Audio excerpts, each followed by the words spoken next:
Komisija za izobraževanje, kulturo, znanost, šport in mladino, ki deluje pod okriljem Državnega sveta, je obravnavala in potrdila resolucijo o nacionalnem programu za kulturo za obdobje 2024 do 2031.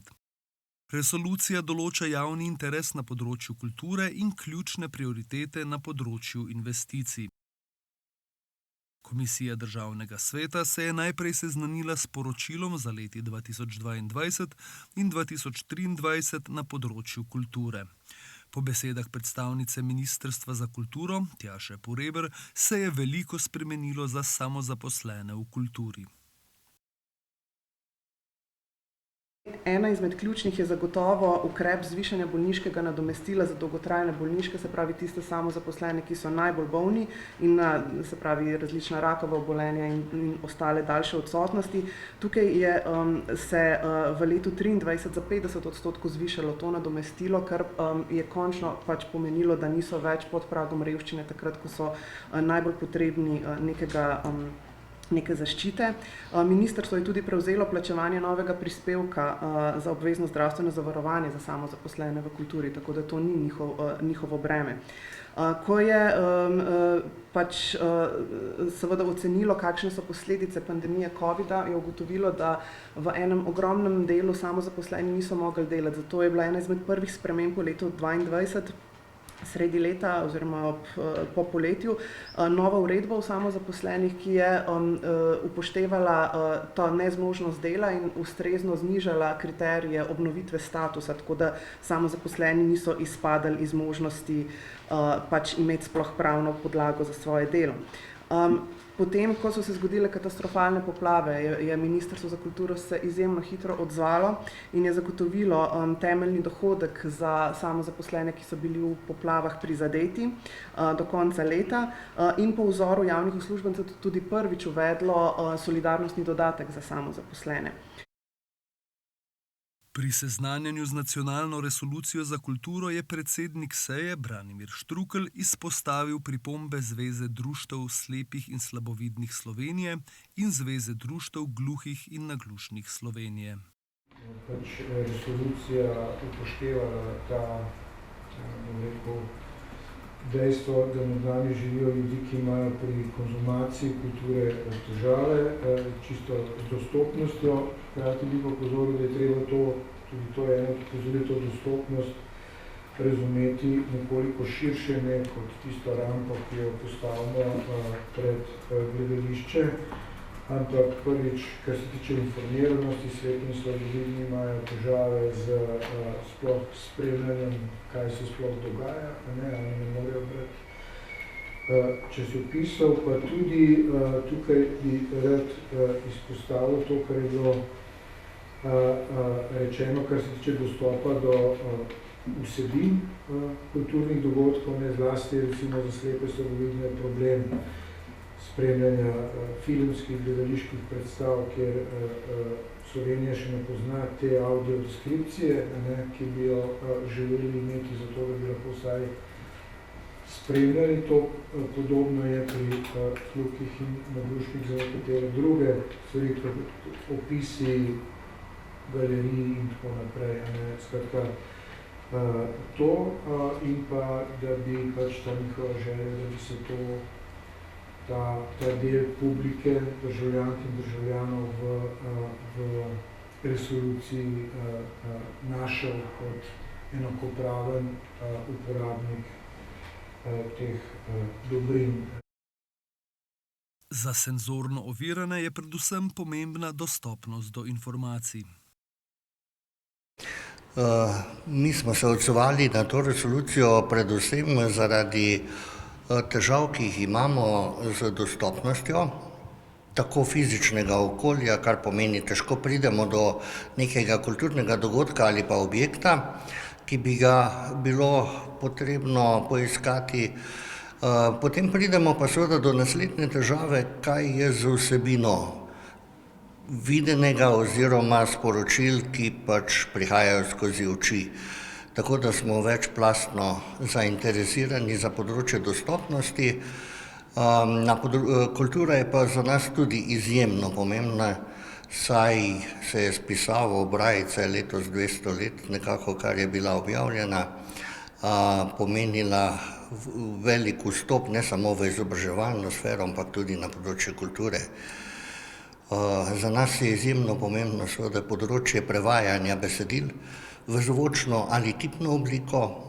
Tukaj bi želeli poseben razvoj aplikacij, ki jih pač lahko potem uporabljamo na področju telefonije, računalništva in podobno, in pa seveda opisovanja teh sporočil, ki niso tekstualne narave in je to še v povojih, kar se tiče naše države. Seveda pa bi želeli tudi posebno pozornost v prihodnosti naši knjižnični dejavnosti, kjer poskušamo v dostopno obliko prilagoditi ali pa spremeniti tiskane medije. Seveda najprej poskušamo to z knjigami, manj se zdaj ukvarjamo s periodičnim tiskom, tu pa bi radi državo in založnike prepričali, da bi bili mi upravičeni do izdelka v obliki, kjer ga nam ne bi bilo več treba obdelovati. To pomeni v Wordu ali PDF obliki je skoraj vse, kar gre pozneje v tisk, bi bilo nam dostopno, mi moramo pa vzeti knjigo, jo skenirati, potem popravljati, kaj se je tam videti, koliko je besedila točno, poskeniranega in podobno, kar pomeni, da je 60% dela povsem nepotrebnega, ki ga moramo opravljati. Tako da upam, da bomo tudi naš skupni jezik na konkretni ravni, ne samo na ravni resolucije. Odzive Zveze društev slepih in slabovidnih smo pa v bistvu skoraj v celoti upoštevali, med drugim recimo na področju knjižnične dejavnosti smo specifično omenili s koncesijo podprto specialno knjižnico za slepe in slabovidne, pa potem vprašanje, se pravi predlog o vključitvi govorne sinteze, smo vključili v poglavje razvoja in javna raba slovenskega jezika, naredili smo ustrezne spremembe pri vlogi kulture pri zmanjševanju neenakosti, pri pretvarjanju poslovnih del v obliki, ki so dostopne slepim in slabovidnim, in smo skratka tudi poudarili nujnost nekih ukrepov, ki bodo podpirali vključevanje ranljivih skupin v umetniško in kulturno ustvarjanje. Potem, kar se tiče Zveze društev gluhih in naglušnih, smo tudi upoštevali to, da predlagatelj opozarja na potrebno bolj eksplicitno navedbo ranljivih skupin in številni v bistvu pač predlogi so se pa nanašali na sam akcijski načrt, tako da to bomo seveda znotraj tistega drugega dokumenta upoštevali. Jasna Urban, podpredsednica Zveze društev gluhih in naglušnih Slovenije, je opozorila na nezadostno podnaslavljanje video vsebin, ki je ključno, da gluhi in naglušni lahko dostopajo do informacij. Naglušnost med starejšo populacijo narašča, govorimo tudi o mladih, ker večina so potencialni kandidati za izgubo sluha, ker pač nosijo te slušalke v ušesih, vedno več od tega. In podnapisi so zelo pomembni za vse celotno populacijo v Sloveniji, ker je to naš, kako bom rekla, lažje razumevanje. Slušni aparat ni vse tisto, kar lahko da. Pri podnapisu pač je to jasno in odločno, zato pač apeliram na to, da ima Ministrstvo za kulturo da več denarja za RTV-ju za podnapise, ker to je že večni boj med nami, med Ministrstvom za kulturo in RTV-jem, ker to je, bom rekla, zelo nepošteno, no?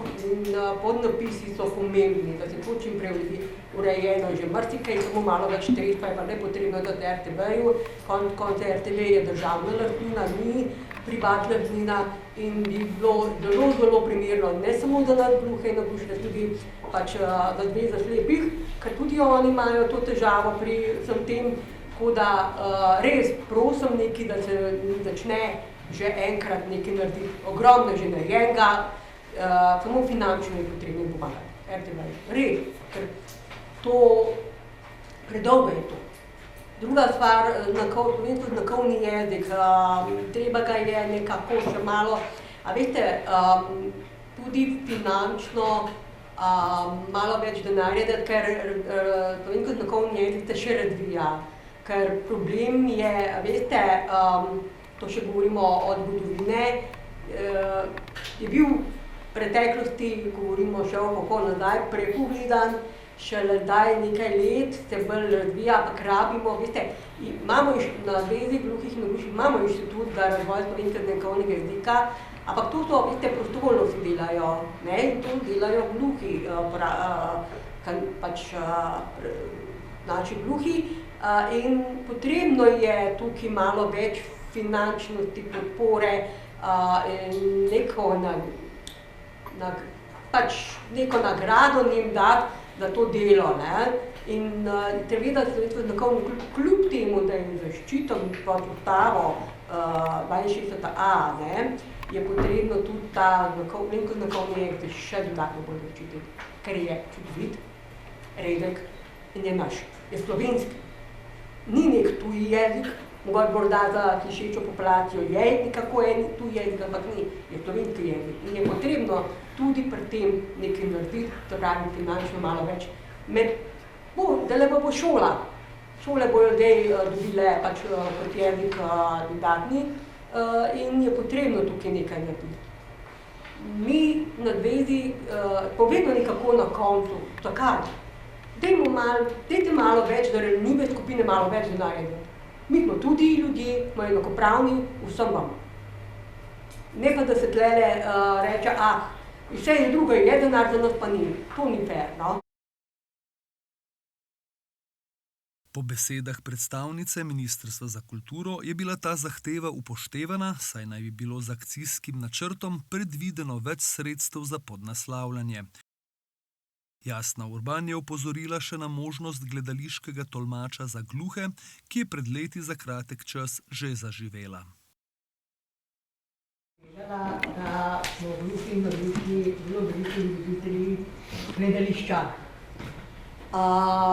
Imeli smo pred časom pač tudi te gledališke predstave skupaj z temi gledališči, ki jih imamo v Sloveniji, in se je imenovalo, oziroma imeli smo tudi tolmače, to je bilo v sklopu banke, takrat je bil še gospod Pahor, je bilo pač to veliki podpisi bili.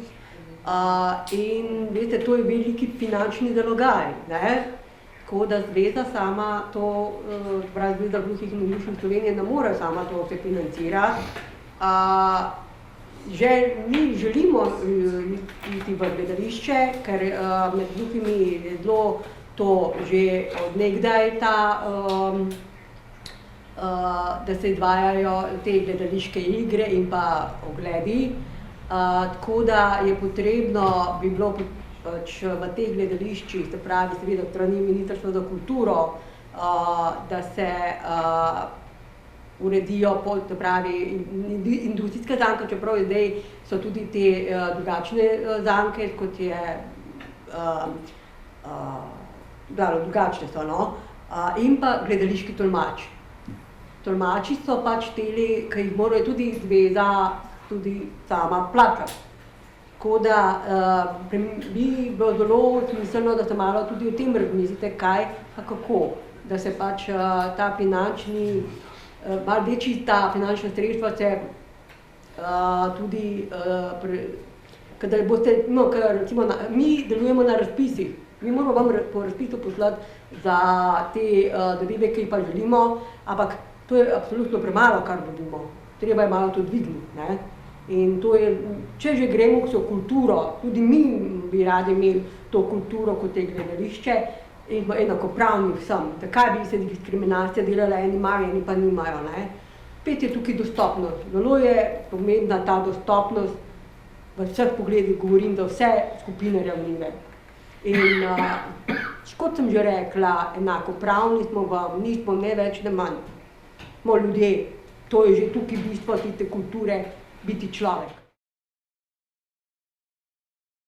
Sicer je v resoluciji zapisano, da ministrstvo razvija ukrepe za kakovostno vključevanje v kulturno življenje ter program za večjo socialno vključenost in boljšo zaposljivost invalidov. Na področju medijev naj bi bile posebne podpore deležne vsebine, prilagojene za gluhe in naglušne ter slepe in slabovidne.